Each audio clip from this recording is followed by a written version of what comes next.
fundamentals. Now let me discuss on the first chapter of Introduction to Econometrics.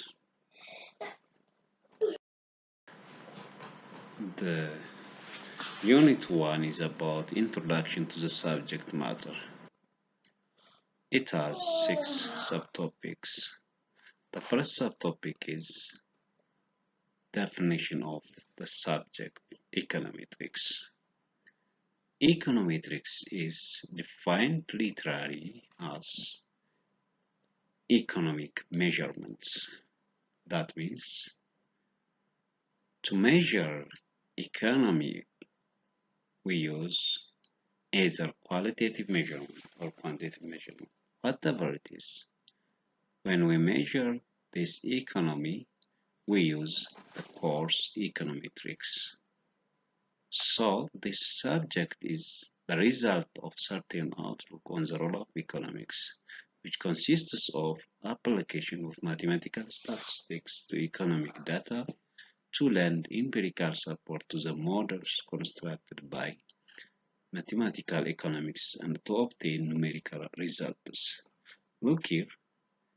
We obtain numerical results from applying econometric model which gives empirical support to mathematical statistics. So, this subject can be defined as the quantitative analysis of actual economic phenomena based on the concurrent development of theory and observation related by appropriate methods of inference. By inference, we are saying drawing conclusion from statements of population, which is from statement of sample which is taken from population. So in inference, this can be analyzed using econometrics. The subject econometrics may be defined as the social science in which the tools of economic theory, mathematics, and the statistical inference are applied to the analysis of economic phenomena. So, econometrics is concerned with empirical determination of economic laws. You know different economic laws from your previous subjects like demand law, supply law, and emblem. So, in order to give a quantitative empirical determination for these laws, we should use econometrics. Then, econometrics is the empirical determination of economic laws. Since this econometrics has comprised different subjects, as we have stated earlier, it's an amalgam of economic theory, mathematical economics, and economic statistics and mathematical statistics. Why we separately learn or taught this course? That means why a separate discipline? We do have different reasons to separately or learn this course. The first reason is that economic theory makes statements or hypotheses that are mostly qualitative in nature. As you know, when we say, for example, supply law, as the price of quantity increases, the supply of that commodity also increases, ceteris paribus. Look here, this law or this statement is only about qualitative. We didn't express this law in mathematical way. By what? If price increases, by how much will quantity supplied increases? Is not stated here. Then it is qualitative. So that in order to give the quantitative or numerical estimate, we should apply econometrics. The second reason why we separately learn is the main concern of mathematical economics is to express economic theory in mathematical form without regard to measurability or empirical verification of the theory. That means mathematical economics simply gives a numerical equation that it will not give empirical verification. So, to give empirical verification in measuring this mathematical form, we should apply econometrics. So that econometrics, as noted previously, is mainly interested in empirical verification of economic theory. Conversion of mathematical into econometric equation requires a great deal of ingenuity and practical skill. So, to develop this ingenuity and the practical skill, learners should separately taught econometrics. The third reason why we separately learn or taught econometrics is economic statistics is mainly concerned with collecting, processing, and presenting economic data into the form of charts and tables. The econometricians, like the meteorologists, generally depend on data that cannot be controlled directly. So, in econometrics, the modeler is often faced with observational as opposed to experimental data. They often face observational data.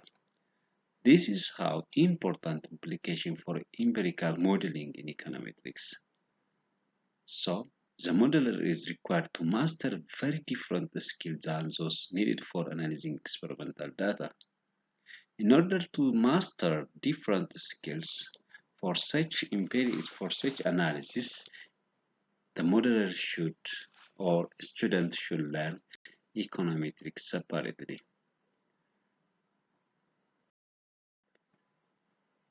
Methodology of econometrics. That means how do econometricians proceed in their analysis of an economic problem? That is what is their methodology. Traditional or classical econometric methodology proceeds along the following lines. There are 8 lines or steps in methodology of econometrics. The first step is statement of the theory or hypothesis. A statement of the theory or hypothesis should be stated. For example, the demand law statements like as a quantity or as a price of a commodity increases, quantity demand of that commodity decreases, other things being remain constant.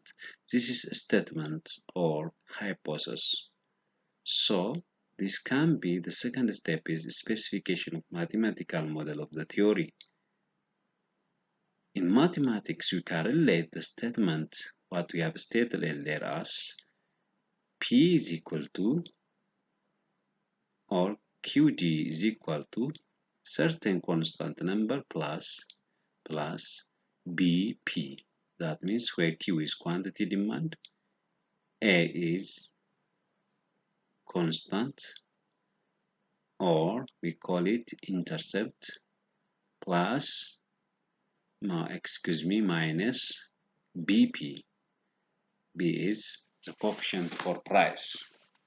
This is mathematical expression. Specification of statistical or econometric model is the third step. We inculcate other stochastic variables or components in mathematical model. That is, there may not be only one factor that can affect the dependent variable, so that since we may not state all the factors that determine the dependent variable, we put all these unknown variables into a stochastic variable or error or shocks. The fourth step is obtaining the data. we gather the data. The fifth step is estimation of parameters of the econometric model. We'll estimate the parameters, the coefficient of the model, the coefficient of each variable. The sixth step is testing or hypothesis testing.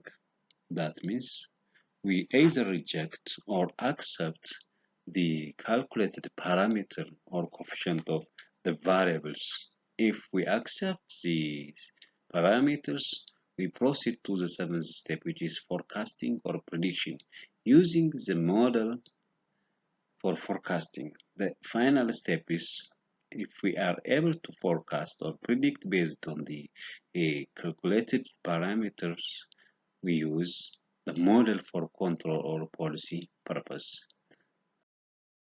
This is the frame or anatomy of econometric model. The difference between economic and econometric model is that before stating about the difference between them, we should clearly know what a model is. A model is a simplified representation of real-world process.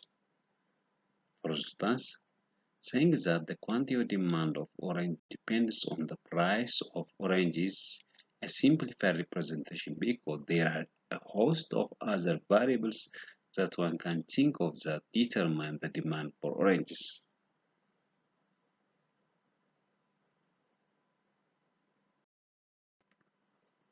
Okay, how could you write the mathematical and also the economic model for such theory? We can rewrite this as a Keynesian theory status. If Y denotes consumption and X denotes disposable income, one may write the relationship between consumption and income as Yi is equal to beta naught plus beta 1 Xi, where Yi is consumption, Xi is disposable income, beta naught is intercept, beta 1 is the slope of disposable income. This is mathematical equation. We took this mathematical equation from theory. Look the plus sign.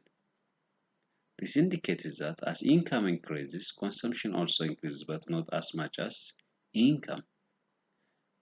So the mathematical model can be converted to econometric model. Simply, we add up stochastic component in the mathematical model or in deterministic component. When we add up the stochastic component or the errors on mathematical model or mathematical equation, we are expressing econometric model.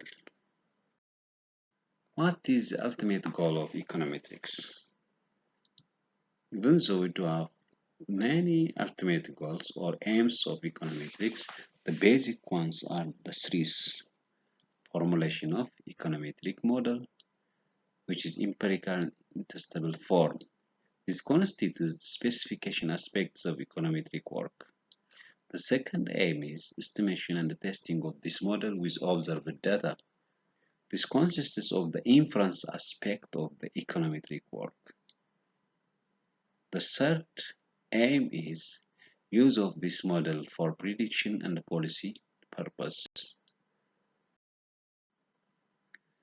There are two types of, or we can categorize econometrics into two, as you see here: theoretical economics and applied economics. Each branch of econometrics can be categorized into two. These are classical theoretical economics, Bayesian theoretical economics. Again, the applied can be classified into classical and Bayesian econometrics. When you say theoretical econometrics, this is concerned with a development of appropriate method for measuring economic relationship specified by econometric model. So the concern of theoretical econometrics is to develop appropriate methods for measuring economic relationship. Whereas in applied econometrics, we use the tools of theoretical econometrics, which were developed was to study some specific fields of economics and business, such as production function, investment function, demand and the supply function, portfolio theory, all this. We can apply the appropriate method in these fields. When we apply in such fields, in production function, versus function, we are applying econometrics. This is all about the first chapter. So, till we meet next week, let me stop here. If you have comments, suggestions, and the questions, welcome. Bye bye.